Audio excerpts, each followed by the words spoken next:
Hello friends, welcome to the exciting discoveries of Sodom and Gomorrah, Noah's Ark, the Red Sea crossing, Mount Sinai, and the Ark of the Covenant, all found by the late Ron Wyatt, a faithful servant of the Lord, working on this treasure for 22 years.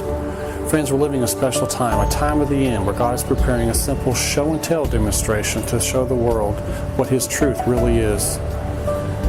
The world, they've grown up in false belief systems. They need this information to get back on the right track.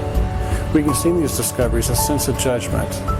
At the flood, at Sodom and Gomorrah, at the Red Sea crossing, the wicked were destroyed, but at the same time the righteous were saved. And then at Mount Sinai, the 10 Commandments were handed down and placed inside the Ark of the Covenant.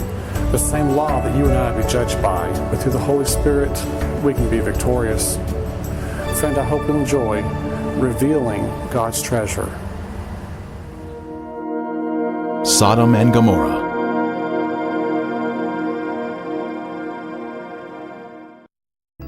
When the morning dawned, the angels urged Lot to hurry, saying, "Arise, take your wife and your 2 daughters, who are here, lest you be consumed in the punishment of the city."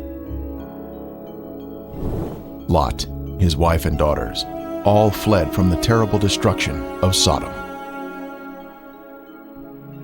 Likewise, as it was also in the days of Lot, they ate, they drank, they bought, they sold, they planted, they built. But on the day that Lot went out of Sodom, it rained fire and brimstone from heaven and destroyed them all. Wicked men were punished by the Lord in a divine judgment of fire. The intense heat consumed the wicked cities and their inhabitants.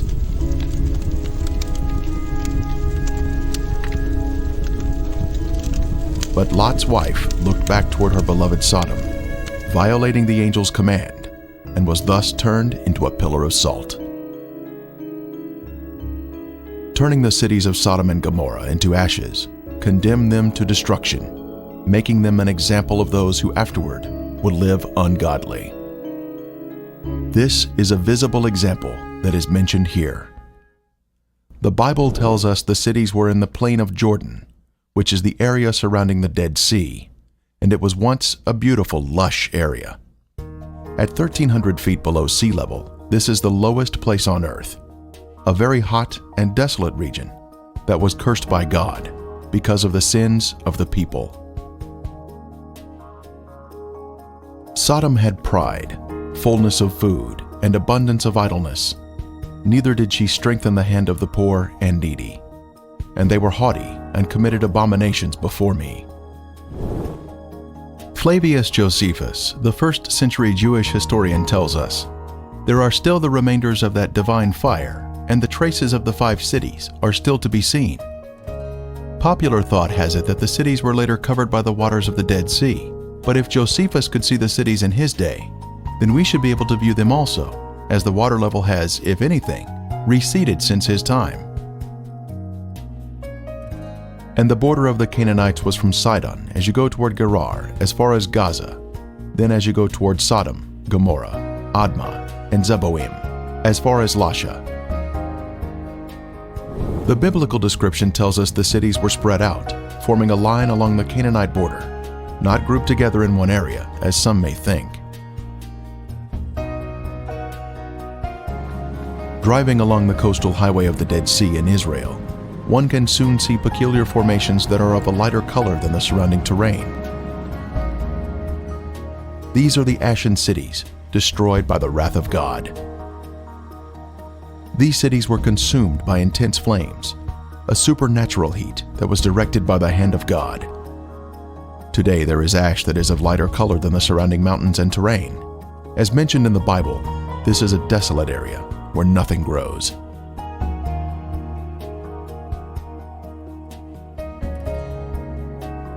Inspecting the formations closely, one can see structures containing man-made elements, such as 90-degree angles. Even though the buildings were consumed by the fire, the remaining ash in these cities is comprised of a heavier material due to the inclusion of brimstone or sulfur, and still retains some of the original shapes of man-made structures. This stunning structure stands out as a singular formation with 4 sides, surrounded by a deep moat.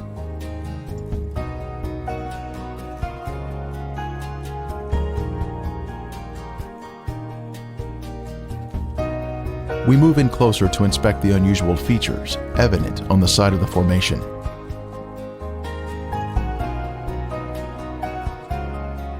On the side of the structure, this swirling pattern is different from any type of sedimentary rock or soil that would normally contain horizontal, even layers.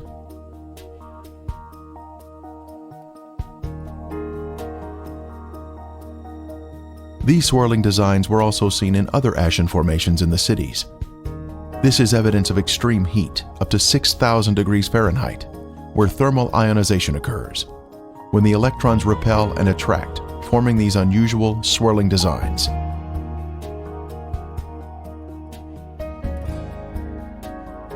In Lot's day, this area was a swirling cauldron of death and destruction, rained down from the Lord in heaven.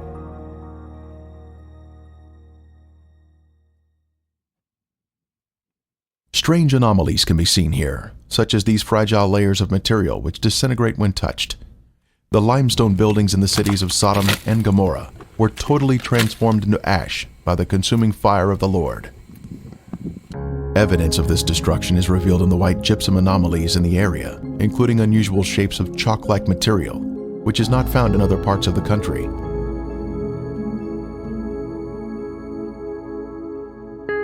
Even layers of white and gray material can also be seen, comprising gypsum and ash.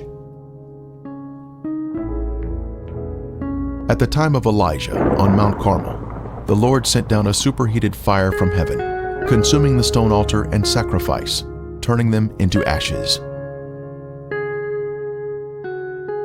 Then the fire of the Lord fell and consumed the burnt sacrifice, and the wood, and the stones, and the dust, and it licked up the water that was in the trench.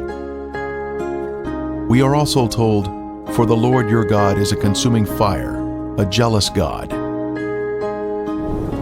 When God unleashes a consuming fire, it will turn stone into ashes. At the perimeter of this city, one can see this amazing Sphinx still standing today. It was a pagan symbol positioned at the edge of town and was thought to protect the inhabitants from harm. The Sphinx stands alone as a singular structure with a defined shape. This particular Sphinx has an obvious demarcation between its base and the soil below it, another sign of a man-made structure placed on top of the soil. Later, we will see another Sphinx.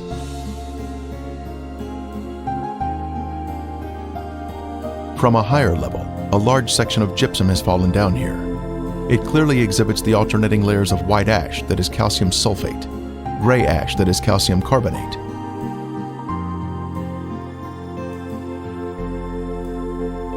One can also find loose or powdery ash that is quite thick and has been deposited next to the formations. The ash is made up of calcium carbonate and calcium sulfate, which comes from the limestone buildings and the brimstone mixing together during the fire. In the formations themselves, some material can be gently raked off the surface with the slightest touch.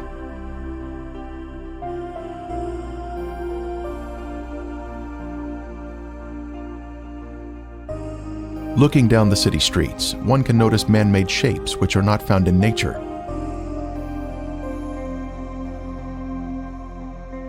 Here we see a building with square sides or 90-degree angles.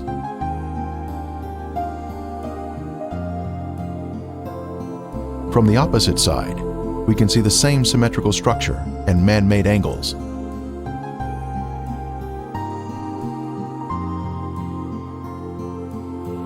We can see the remains of walls that extended outward at 90-degree angles from the main structure.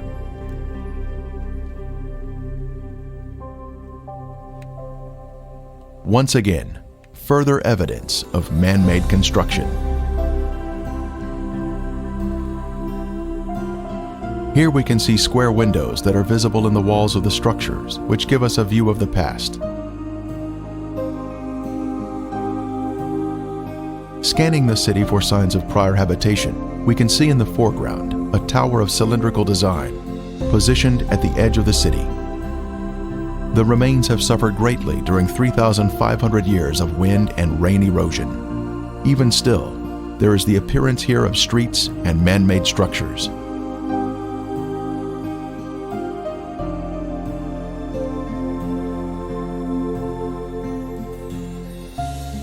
Here in the foreground, we have a conical shape resting on a raised area.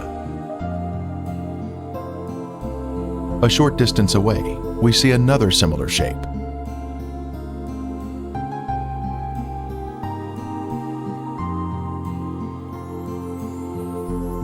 As we pan across the city, we can see in the distance an arched doorway that exhibits a symmetrical shape even to this day. The whole land is brimstone, salt and burning. It is not sown, nor does it bear, nor does any grass grow there, like the overthrow of Sodom and Gomorrah, Admah and Zeboim, which the Lord overthrew in his anger and his wrath. More anomalies are found in the cities. In this case, we have a large hardened clump of material that we broke open, revealing layers of previously heated material, including gypsum crystals created by the combination of limestone and sulfur. From the intense heat, various objects were melted in the cities. Here we have some material that was boiling on top, while the remainder of the substance pooled at the bottom, creating a solid base. A very unusual find here, but just another strange anomaly not found in other areas of the country.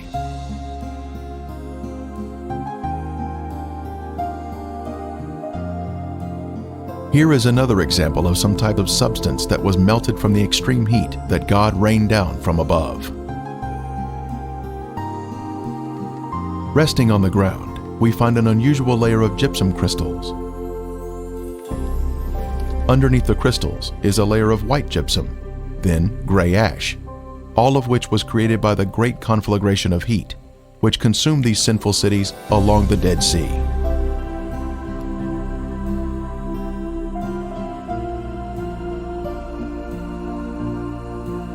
Once again, we find more gypsum, this time in a circular formation of crystals, all radiating outward.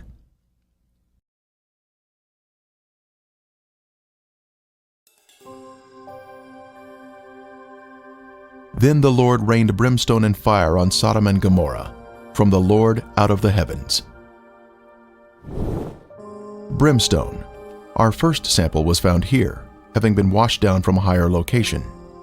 This is the heavenly marker left behind, which proves the sites to be the real Sodom and Gomorrah. Ron Wyatt was the original discoverer of these cities in 1989, and he now describes the brimstone found here.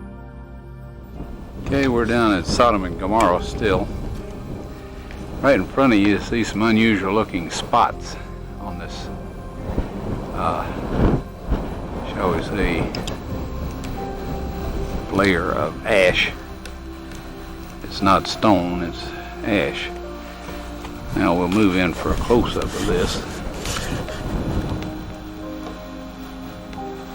And you can see that they're kind of circular shaped places. Now what we have found, and we'll move in a little closer here, is that inside each of these is sulfur. That is in most of them. Now the ones that do not have sulfur in them, and this one we just took a bunch of sulfur out and put it in our specimen bag. But the ones that don't have sulfur have a very black center where they have, where it's been very hot. So now we'll move in on this one where there is some sulfur still present, and back off just enough so you can see what we're up to here, and we'll go collect that sample in a bag.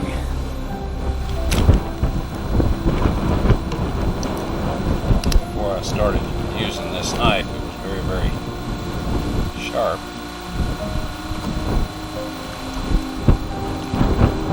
Okay, here this is, and we have collected some more, and it smells and tastes like sulfur.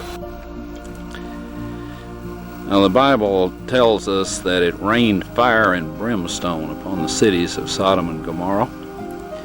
Now what you see in front of you here is the results of large and small, well, varying sized chunks of sulfur, burning sulfur that have hit. And what we find here is that God rained this burning sulfur down upon this city, and rain is a perfect description of it. It landed just in the pattern that rain would fall, and the stuff, of course, the accumulative heat of all of this upon the city set the entire thing ablaze. The flashpoint of every material there, metal, stone, of course the people, and everything burned, and this sulfur continued to burn, and it vitrified the material around it. After it had burned it all up, sealed itself off from the oxygen, and then of course smothered itself out. And in each of these little crystalline capsules here is a varying size chunk of sulfur, and there are millions of these in these ashes that we have here. Now some of them we have cracked open so you can see the sulfur inside, and others we have left intact, but there are millions of these here.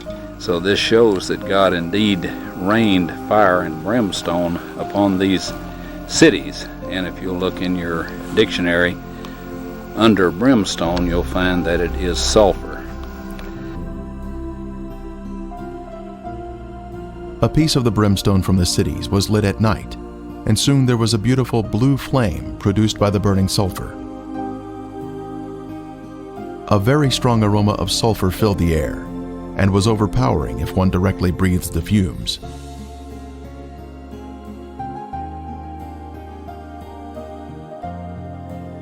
Exploring the cities further, more brimstone was found of various shapes and sizes.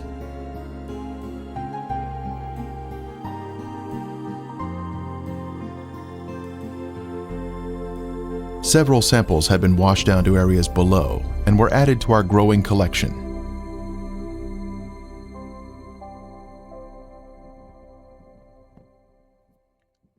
This brimstone is made of monoclinic, white sulfur that has been burned or cooked at a high temperature. It is quite different from natural sulfur that is formed in geothermal areas. Samples were taken to a lab for analysis.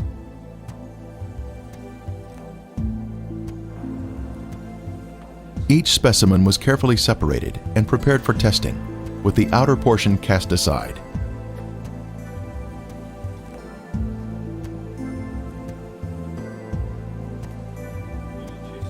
Next, the samples were dried and placed in a rock crusher.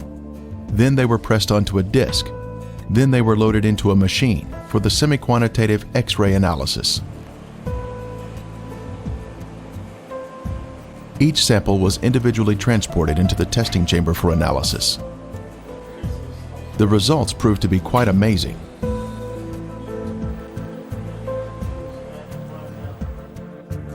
As the samples were found to be 98% pure sulfur, unlike any other sulfur found on Earth.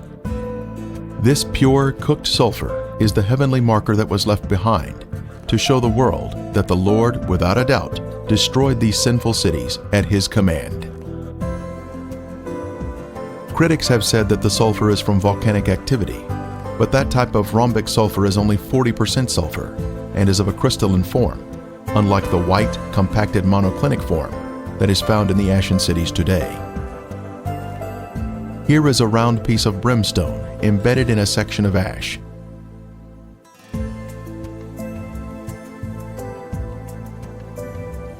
Another clump of ash contains a piece of brimstone that has a burn ring surrounding the unburned sulfur inside.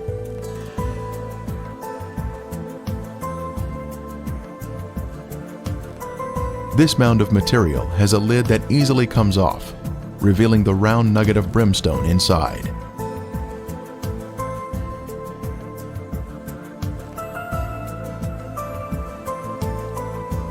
As we gaze across the southern end of the Dead Sea, we can view the El Lisan Peninsula in Jordan. Apparently, the city of Gomorrah extended over to this peninsula in the days of Lot. One can find the same white formations in this area. Ashen formations are seen, including walls extending out at 90-degree angles. We can also see clumps of gypsum scattered on the ground, like this one here. Brimstone is also found in this area. Incredibly, a Byzantine-era church was constructed here, as noted on this sign, built here because the area was known for its biblical significance.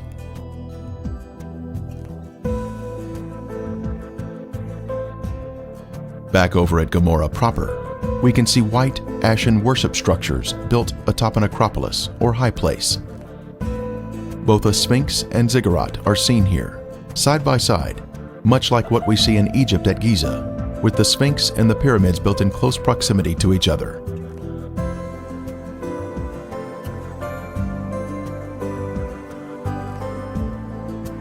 While inspecting Gomorrah, other visitors arrived to view the unusual formations. The Sphinx is made of a white material, whiter than the ash surrounding it.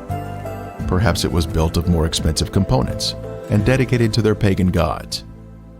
The Sphinx represented a god of protection, but even it was consumed in the flames. It is approximately 30 feet long and is quite impressive, both in its shape and size. Resting near it is the ziggurat, symmetrical in shape and also comprised of a special white material. Here we can see a ziggurat standing next to a symmetrical tower. Next, we can see an arched door between two pillars, and once again, another arched door. As we scan across the city, our eye notices a raised white formation in the distance.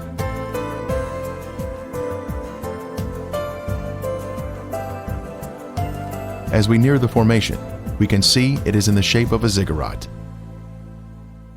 It turns out there are actually two ziggurats on this raised acropolis.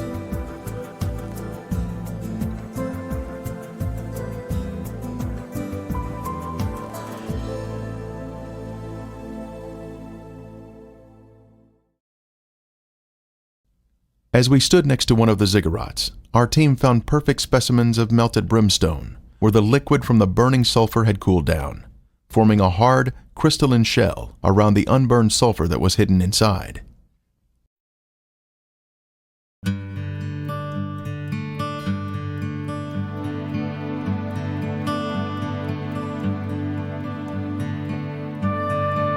On the outside of the ziggurat, we spotted a piece of brimstone fused into the side of the formation.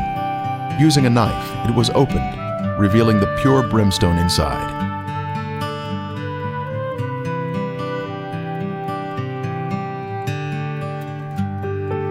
Resting on a ledge of the ziggurat, we see another sample of brimstone that was opened with a knife, once again revealing the pure sulfur inside.